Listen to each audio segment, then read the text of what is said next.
President of the Institute of Chartered Accountants of India, Dr. Debashish Mitra, Vice President,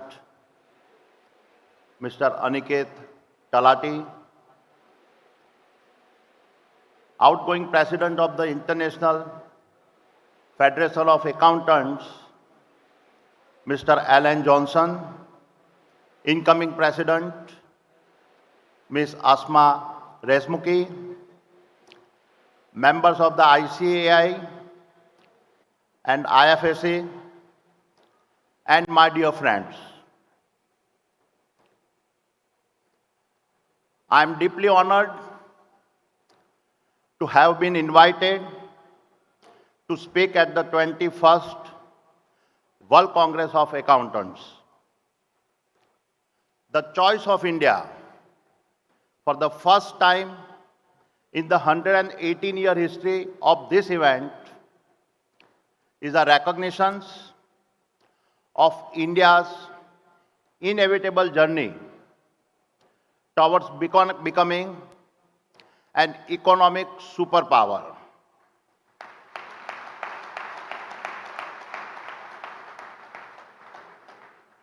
It reflects the rising tide of confidence of 1.4 billion Indians. It reflects the wind in the sails of the world's fastest growing economy. There could be no better manifestations of the scale of India's thinking than this magnificent Geo Convention Center showcasing this event.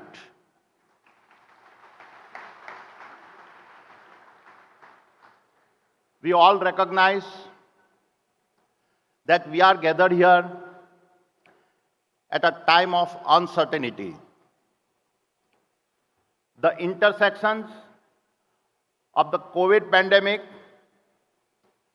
the war between Russia and Ukraine, the challenge posed by changing climate, the surging energy prices, and unprecedented accelerations in inflation have created a crisis for a global leadership. The contours of our international relations have fundamentally changed, and the aftertaste of globalization is not as flat as had been predicted. The fact is that several of our assumptions have been challenged, that the EU would stay together, that Russia would be forced to accept a reduced international role, that China should adopt Western democratic principles, that secular principles are universal in nature, and that a pandemic breakout would mean developed countries stepping in to help the developing world. Unfortunately, every single one of these beliefs has faltered.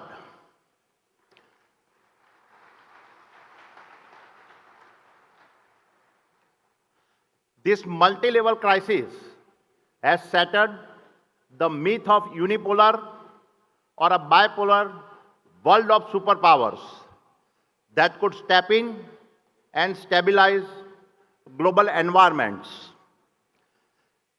Let us take an example. Yesterday in Egypt, the curtains came down on COP27. In 1992, when the world had come together to sign the international treaty on a climate change, the principle was stated as to enable economic development to proceed in a sustainable manner. However, the contributions expected from the developed nations have failed to come about. And the struggle to balance equitable growth with a limiting global warming to 1.5 degrees Celsius has fallen far short of expectations. This is just one example of stepping into a world where every nation makes its own decisions, and it will be increasingly hard to manage by economic might and command and control structures. Therefore, in my view, in this emerging multipolar world, superpowers will need to be those that take a responsibility to step in and help others in a crisis and not bully other nations into submissions.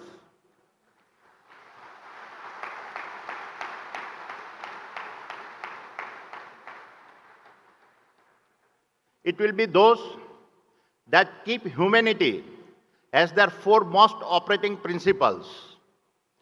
A superpower must also be a thriving democracy and yet believe that there is no one uniform style of democracy. It must be a nation willing to share its technology to enable social development, to address the universal challenges in education, healthcare, and a skill development. The style of capitalism that drives growth for the sake of growth and ignores the social fabric of our society is rightfully facing its greatest pushback ever.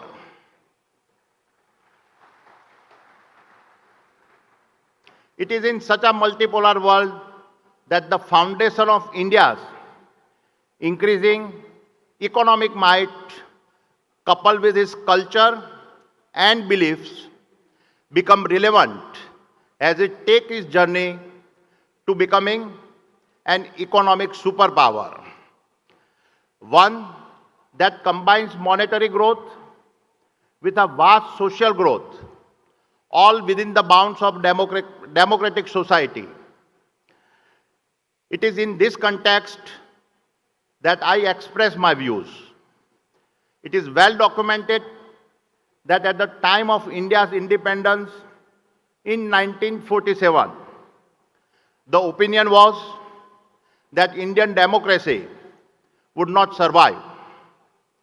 Not only did we survive, but India is now regarded as a role model for a peaceful transfer of power from one government to the next.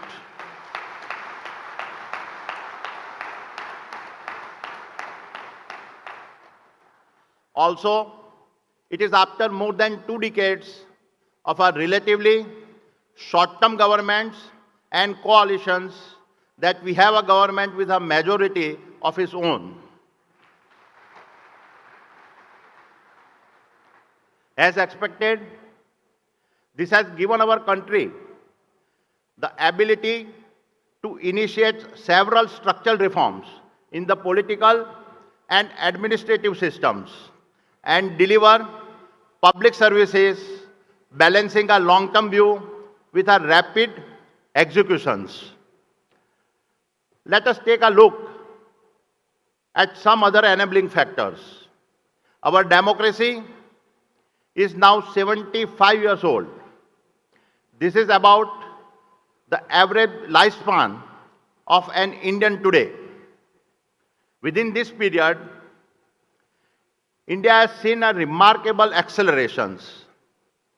It took us 58 years to get to our first $1 trillion of GDP, 12 years to get the next trillion, and just 5 years for the third trillion.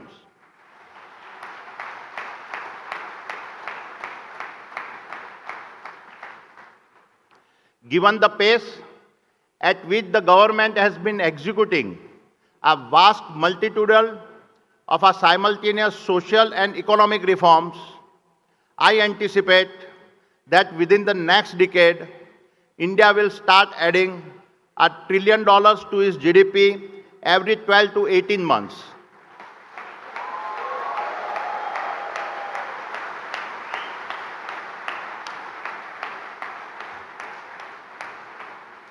And thereby putting us well on track to be a $30 trillion economy by 2050. And with our stock market capitalizations, that will be possibly exceed $45 trillion. To illustrate the relevance of these numbers, the United States today is a $23 trillion economy with our stock market capitalizations ranging from $45 to $50 trillion. While these absolute growth numbers for India will be greater than for any other nation between today and 2050, a nominal dollar-based GDP narrative still does not paint the real potential of India. The significance of the scale of any GDP expansion must be normalized in terms of our nation's purchasing power parity. In this context of PPP, India's share of our global GDP will be north of 20% by the year 2050. I would urge you to reflect on this incredible possibility as you think about India. A country crushed and drained by its colonial rulers today stand resilient on the cusp of extraordinary growth and is the only major country on a path to emerge as a high-income nation without compromising its democracy and diversity. Well before 2030, we will be the world's third largest economy and thereafter the world's second largest economy by 2050.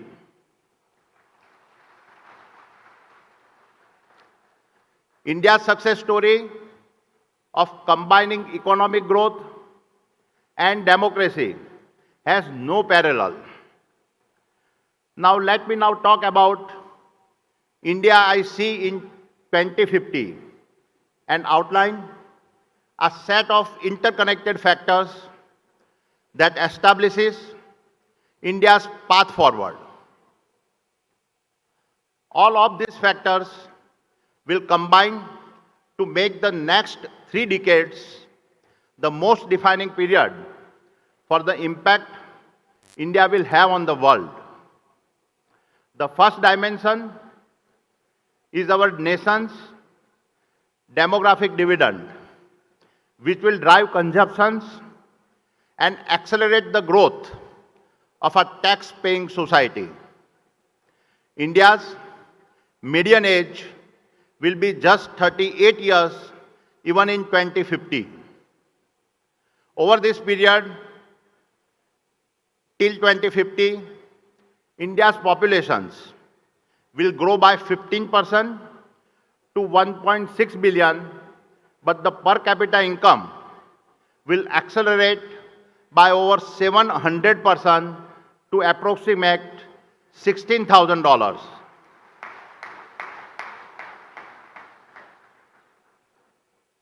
The growth of this consuming middle class will drive an unprecedented surge in demand, which in turn will drive a surge in a private and a government expenditures, as well as attracts the highest level of foreign direct investment. In this ongoing year, India is expected to record a 15% increase and all-time high of over $100 billion of FDI. Such scale of investment lays the foundations for a significant job expansions. In fact, India's FDI inflows have increased over 20-fold since the year 2000, and I would expect it to touch $1 trillion by 2050. Nothing beats internal demand within a large economy to attract FDI, and there could be no better sign of the increasing global confidence in India. The second dimension is the pace of entrepreneurships that India is witnessing. Digitalization has accelerated this velocity, and a digitally enabled India is transforming every aspect of how India operates, lives, and consumes. In this context, the current world, entrepreneurship and digitalization are strongly linked and combined to create a dynamic, innovative environment. A digitalized India will also transform healthcare, education, and skill development and create a more equitable society. India's pace and adoption of digital technologies will create a massive new and innovative market spaces. I fundamentally believe that the next 3 decades will propel India to the forefront of entrepreneurships. This journey is already well on its way. Allow me to explain. In 2021, the pace of unicorn creation in India has been the fastest in the world. This will continue, and for every unicorn that rises, we will see the birth of dozens of micro unicorns. In 2021,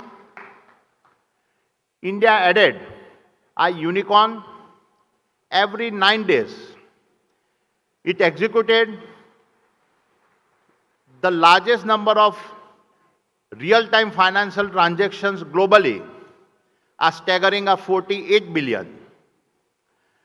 This was 6 times greater than the US, Canada, France, and Germany combined.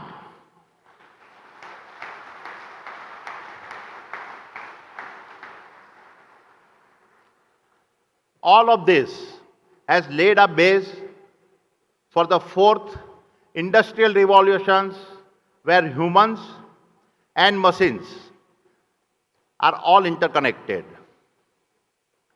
to be then followed by the AI and Web 3.0 revolutions, where the physical and digital world start fusing. I expect that just like India's internal demand leading to a surge in FDI, the number of startups being created will lead to a surge in venture capital investments. VC funding in India first crossed $1 billion in 2015. This year, VC funding will exceed $50 billion, and this is just 50x acceleration in just 8 years. India stands as the foremost example of how a smartphone and an inexpensive data powered by aspirations can create the jobs and transform a nation. The third dimension that will prove to be a powerful transformation lever for India is in the space of our energy transitions. Energy poverty is today developing world's greatest challenge, and this gap will need to be mostly filled with a renewable energy. While India currently ranks third in the renewable energy attractive index and is the world's third largest energy consuming country, There is little doubt that India's energy transitions will be unparalleled as it races to meet its energy needs. By 2050, India will need 400% more units of energy than it currently consumes. While this may seem challenging, the technology advancement that we are seeing is expected to make this possible.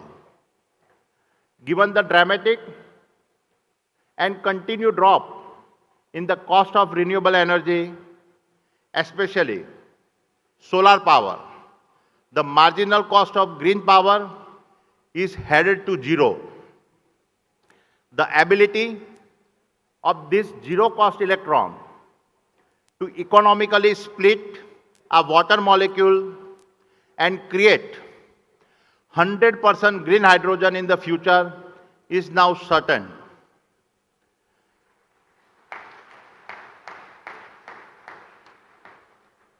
The combination of a solar and wind power coupled with the green hydrogen opens up unprecedented possibility for India. I would go as far as to state that the revolution in alternative energy technologies opens up the possibility that by 2050, India can become a net green energy exporter.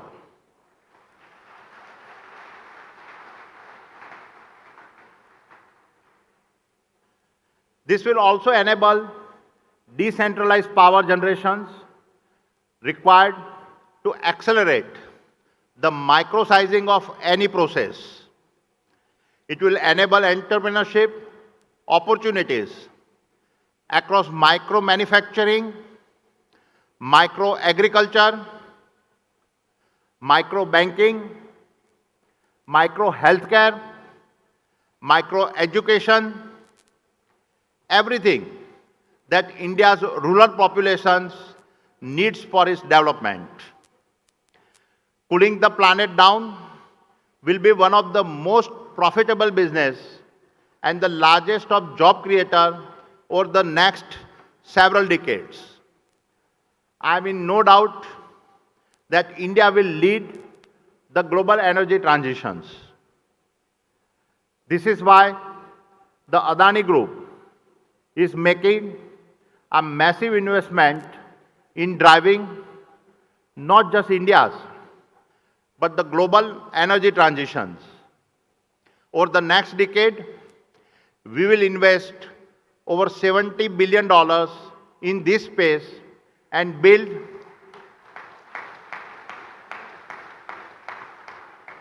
the world's most integrated renewable energy value chain. There can be no greater sign of my confidence in the India's growth story.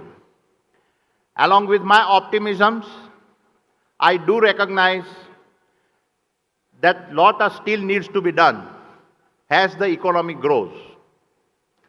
What we cannot afford to do is fall into the classic two-speed nation trap where the top half of the society grows prosperous and the bottom half remains poor. Therefore, our wealth creations must focus on both quantitative factors related to per capita GDP and qualitative factors that include education, skills, and healthcare. As both domestic companies and multinationals take advantage of India's market size, we will need stronger mandates wherein corporates are compelled to rise to the challenge of enabling a social structure that recognizes the core of our culture and is aligned with our national needs. India cannot be just seen as a land for making and taking profits out of its geographic boundaries. This is why I said at the start that the superpowers in the multipolar world must recognize there is no one size of democracy that fits for all, and the aftertaste of globalization is not as flat as was predicted. We are at the World Accounting Congress, and so let me now briefly touch upon my views about the future of these professions. I fully buy into the view that India will continue its journey to become the largest hub for offshore accounting services and further increases its share of the global knowledge process outsourcing market. Advancement in a cloud-based artificial intelligence, distributed computing, and cyber technologies make this far easier.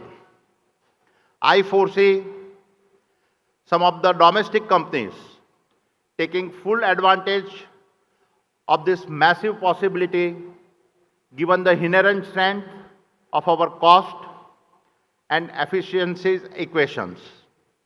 However, in my view, given the understanding of financial intelligence, budgets, and quantitative and technical acumen accountants bring to the table, I believe that some of the smartest CEOs and service heads should also come from the accounting professions.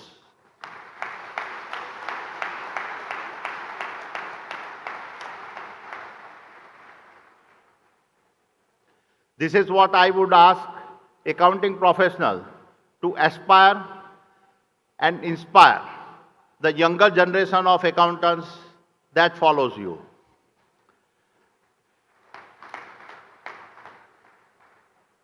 My dear friends, let me close by saying that if there ever were a time to be Indian, be in India, and associate with India, it is now.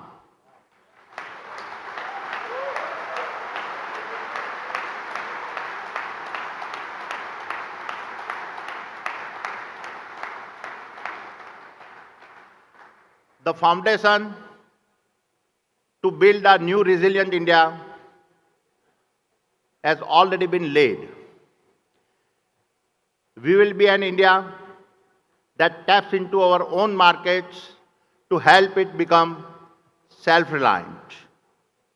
An India with a democratic systems that is based on dignity and equality. An India that has the courage to aspire. An India that is responsible power and are strong at its border.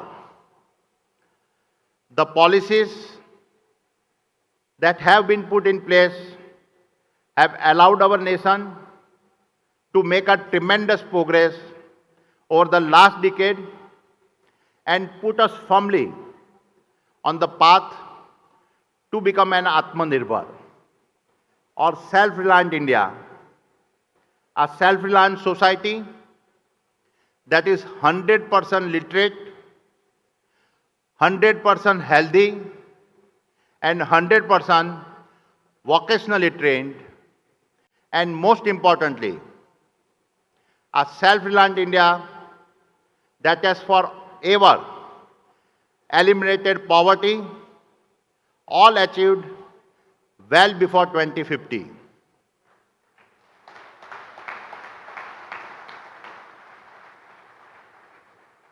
This is what being a superpower should be all about. I hope you share my bullishness about India. Thank you and Jai Hind.